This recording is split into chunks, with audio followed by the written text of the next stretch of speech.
मानिक हुसैन भैया जी, उस दिन का क्या मामला था जो वायरल जो मामला हो रहा है रविकांत चौरसिया वाला? हम उस समय यही थे। जी ये रविकांत जी आए थे, अपने कुछ काम से आए थे, निजी काम से आए थे, जी लेकिन यहाँ कोई घटना नहीं हुआ है। साजिश के तहत अब्बा किया जा रहा है। हमारे माननीय विधायक को बदनाम करने का साजिश किया गया था। साजिश के तहत यहाँ आए थे और साजिश करके यहाँ से गए। उनको इस तरह से इनका स्वागत किया गया, आए इनका उनको चाय पिलाया गया, नाश्ता किया गया। हम लोग साथ में हैं। वो यहाँ आए थे या बुलाया गया था उनको? नहीं आए थे। अगर बुलाया गया था तो डॉक्टर साहब का नंबर है, डॉक्टर साहब का नंबर चेक किया जाए कि डॉक्टर साहब फोन किए थे, विधायक जी फोन किए थे, हमारे माननीय विधायक जी ने फोन किए हैं, नहीं तो उनके फोन पर आया गया है। अपने मन से आए थे और मनगढ़ंत एक घटना का अंजाम दे रहे हैं कि ऐसे हुआ ऐसे हुआ। किसी के घर पर, आपके घर पर दुश्मन भी जाएगा तो आप मारिएगा उसको गाली दीजिएगा? ये तो एकदम निराधार है बात।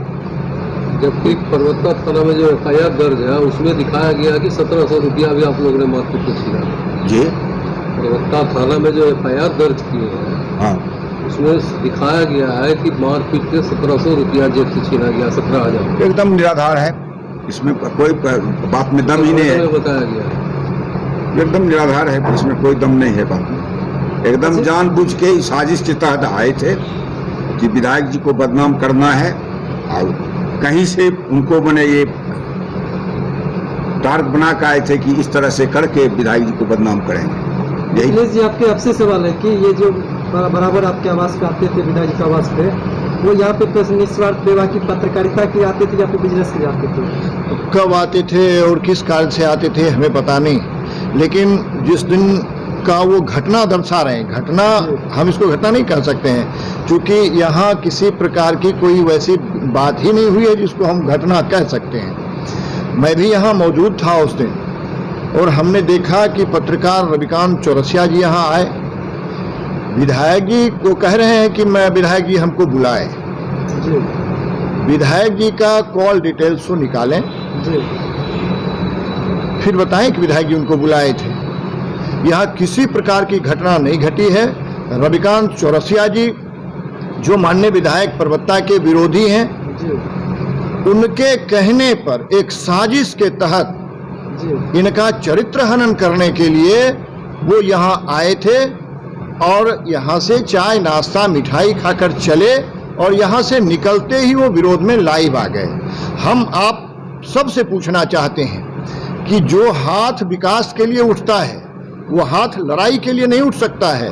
जो हाथ पर्वता रूपी विधानसभा रूपी माँ के विकास के लिए संकल्पित है, इस पर्वता रूपी धरती को माननीय विधायक अपनी माँ जैसा मानते हैं। इस पर्वता रूपी भारत माँ के विकास के लिए पर्वता के विधायक त्वदीया या कार्या या बद्धा कटियम शुभमाशीषम देहि तत्पुरते यह संकल्प लिया है और इस सिलसिला को आगे बढ़ाते रहेंगे।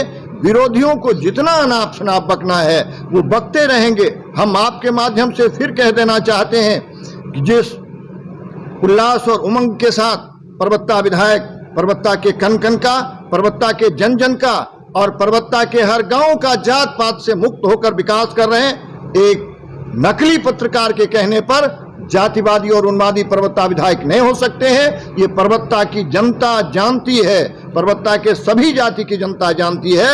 हम तो पर्वता की जनता को धन्यवाद देना चाहते हैं। अरे कहते हैं कि आताताई हैं, रावण कह रहे हैं, स्वयं रावण हैं और पर्वता विधायक और पर्वता विधायक के पिताजी को रावण कह रहे हैं। और इस उन्हीं के बानी में 5 बार पर्वता विधायक के पूज्य पिताजी को पर्वता की महान जनता, सभी जाति की आदरणीय और सम्मानित जनता ने अपने सर आंखों पर बिठाया है और 6वें बार में डॉक्टर संजीव को बिठाया है और 9 वैकेंसी है यहाँ। जो लोग सपना देख रहे हैं उनके लिए 9 वैकेंसी है यहाँ। अभी सीमा भी नहीं बता सकते हैं कि कितने दिनों तक, वो लंबा काल चलेगा जब तक पर्वता विधायक डॉक्टर संजीव कुमार इस धरती पर रहेंगे। पर्वता की जनता का सेवक बनकर डाकिया बनकर, नौकर बनकर नेतृत्व करते रहेंगे, ये हम आप सबको विश्वास के साथ और दावे के साथ कहना चाहते हैं। मनमोहन बाबा जी, आपसे सवाल है कि जब भी वो आया करते थे वो आपसे पूछ के आया करते, आपको जानकारी दे के आया करते थे, क्या ये सही बात है? अब सही बात, अब तो सब बात ही झूठ बता रहा है, तब सही क्या बताइए? अभी का जो स्थिति है जी, सीधा राजनीतिक षड्यंत्र है, इसमें तो कहीं से दो राय नहीं है। उस दिन जो आए हुए थे आपने बात किए होंगे विधायक जी से या फिर अन्य किसी लोग से, उस दिन जो आए थे बिजनेस के लिए थे या पत्रकारिता नहीं, इंटरव्यू के लिए थे? पत्रकारिता करने वाले प्रचारक नहीं हो सकते। जी, आप सभी लोग पत्रकार बंधु हैं, दिन रात मेहनत करते रहते हैं, लेकिन जो रवैया, जो रुतबा उसका बयां करता है सामने वाले का, तो मुझे नहीं दिखता है। और बस इसी से अंदाजा लगाया जा सकता है। तो मनोहर जी, संयुक्त प्रेस के माध्यम से आप क्या कहना चाहेंगे इस विषय पर? नहीं, इसमें यही कहना चाहेंगे आप लोगों के माध्यम से कि बिल्कुल निराधार, बेबुनियाद और हीन आरोप है। माननीय विधायक प्रवक्ता डॉक्टर संजीव कुमार जी के छवि को धूमिल करने की कोशिश की जा रही है। इससे ज़्यादा कुछ भी नहीं है। सत्य तो सत्य है, वो आएगा सत्य। उनके बॉडीगार्ड के द्वारा आरोप लगाया गया है कि बॉडीगार्ड का पिस्टल लेकर हमको कनपट्टी में सटा दिया तो कहा तुमको मार दे तो आएगा बचाने। इसमें कितनी तो आप ये बताइए जनाब कि जब विधायक जी आएंगे फिर मैं आप लोगों को आमंत्रित करूंगा, या आप ऐसे भी विधायक के जो बॉडीगार्ड होते हैं उनके पास पिस्टल रहता है क्या? अभी है क्या किसी के पास पिस्टल? विधायक के बॉडीगार्ड जो अंगरक्षक उनके होते हैं तो उनके पास कार्बाइन होता है, और हमारे विधायक के पास जो अंगरक्षक है उनके पास भी कार्बाइन नहीं है और राइफल ही है, तो पिस्टल कहाँ से आ गया भाई? रविकांत चौरसिया पत्रकार जी ने ये आरोप लगाया है कि पिस्टल से उनके कनपट्टी में सटा दिया और दोनों हाथ और पैर ये लात रख के कनपट्टी में कहा कि अब तुमको मार दे कौन आएगा बचाने। और इतने यहाँ पे जो लोग बैठे थे संख्या में, उन्हें महक तक नहीं लगी, इसकी बू तक नहीं आई, और वो जब निकले तो बड़ा अच्छे से निकले। उसके बाद अंतरात्मा उनकी जो है महसूट में जाकर के जागृत हुई। उसके बाद वो लाइव करते हैं और कहते हैं कि माझी वाले स्टाइल में बोलते हैं, दशरथ माझी बोलते हैं, जब तक तोड़ेंगे नहीं तब तक छोड़ेंगे नहीं। क्या प्रतीत होता है आपको? क्या लग रहा है? पत्रकारिता करते हैं। ये आजकल इलेक्ट्रॉनिक मीडिया का जो माध्यम है वो सच क्या है वो निकल के आ जाता है सामने। तो इनका जो चरित्र है वह प्रचारक का है, ये नहीं भूलें, ये प्रचारक का है। और आप देख लीजिए कौन लोग थे जो पुतला दहन करवा रहे थे, कौन लोग थे तथाकथित वही 5-6 माननीय विधायक डॉक्टर संजीव जी के विरोधी, और एक जाति विशेष का मुद्दा बनाने की कोशिश कर रहे हैं। परबत्ता की जनता, खगड़िया की जनता बहकने वाली नहीं है। विधायक जी पे एक आरोप और लग रहा है। आरोप ये लग रहा है कि उसके साथ घटना करने के बाद, ठीक है, उसको फिर चाय पीने के लिए पूछा, सारा चीज़ करने के लिए पूछा। उसके बाद पत्रकार महोदय को कहा गया कि आप मेरा एक इंटरव्यू ले लीजिए। इसमें कितनी सच्चाई है बताइए भाई?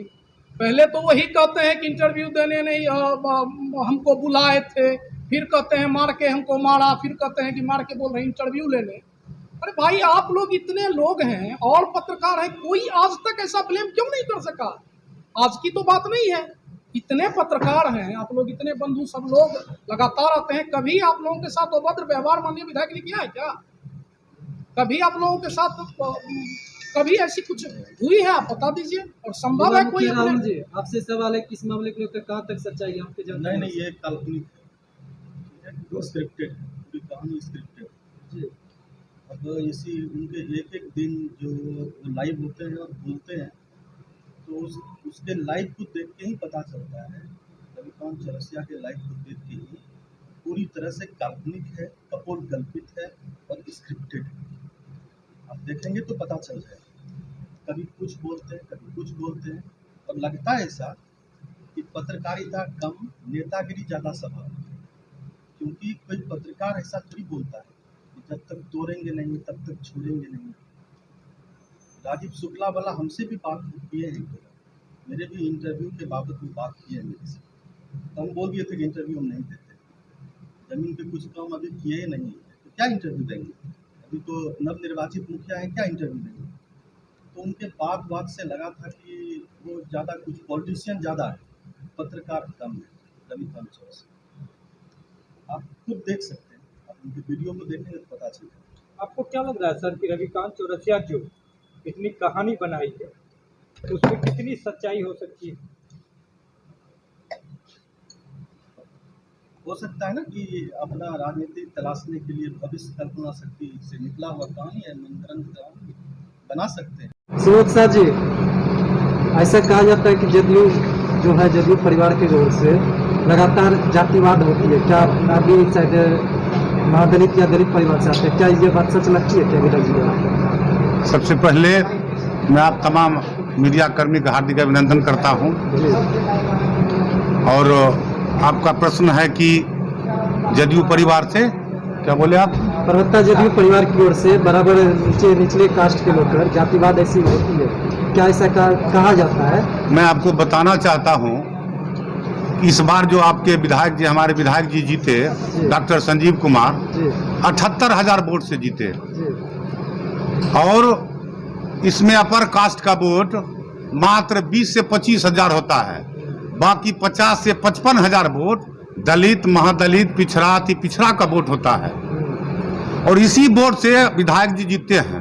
तो आप समझ सकते हैं कि अति पिछड़ा, पिछड़ा, महादलित, दलित का कैसे अपमान विधायक जी कर सकते हैं, या जदयू परिवार की ओर से कैसे उनका जो अपमान किया जा सकता है, समझने वाली बात है। सर मेरी एक सवाल और आपसे है कि आरोप लगा रहा है रविकांत चौरसिया पत्रकार की दबंग विधायक है, भाई भाई को लड़ाता है, भाई भाई को झगड़ा लगाता है, इसमें कितनी सच्चाई? देखिए, विधायक दबंग नहीं है, जनसेवक हैं, जनता इनसे जुड़ा हुआ है।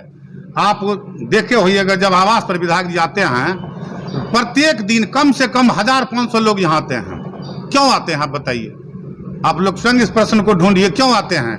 यहाँ कोई भी आता है अपने काम से आता है, किसी कारणवश आता है। आप मान लीजिए कोई लड़का आया, लड़का विधायक जी उसमें क्या कहेंगे? यही विधायक जी कहेंगे कि आप लोग जाइए, आपस में मिल जाइए, आपस में पंचायती कीजिए। लेकिन विधायक जी क्यों किसी को ऊपर केस करवाएंगे? विधायक जी का कोई आर तोड़ता है, विधायक जी का कोई घर तोड़ता है, विधायक जी क्यों किसी के ऊपर केस कराएंगे?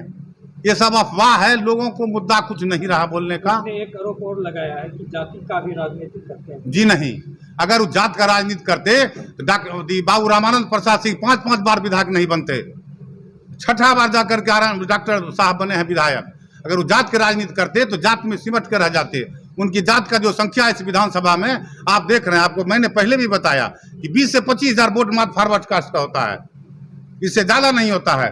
बाकी जितना होता है सब बैकवर्ड का होता है। इसलिए अगर वो जात का राजनीति करेंगे तो कभी विधायक नहीं बन सकेंगे।